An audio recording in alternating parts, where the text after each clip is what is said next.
Welcome to Pindar Poetry. We hope you learned something new. You start by collecting the essentials: LED strip or module, Bluetooth controller board, a stable 5V power supply, and basic soldering tools. Once done, inspect the controller pinout and LED data/power pads so you know where to solder. This avoids mistakes. Make sure to load firmware compatible with Bluetooth HID or BLE Lite services if you use ESP32 or NRF52. Explain why. Custom firmware gives smoothing, color control, and pairing options.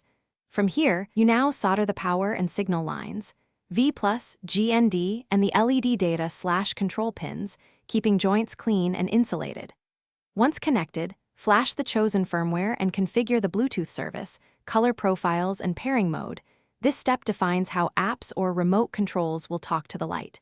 Make sure to test pairing with your phone and send simple color commands.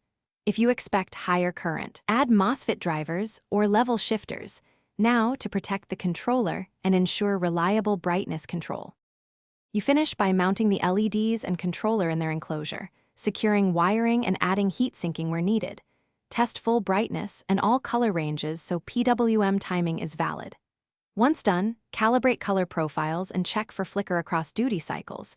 If you see artifacts, adjust PWM frequency or smoothing in firmware.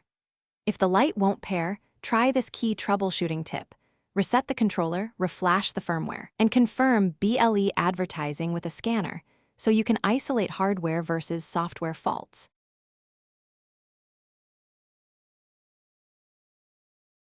Thanks for watching. Consider subscribing if we helped you.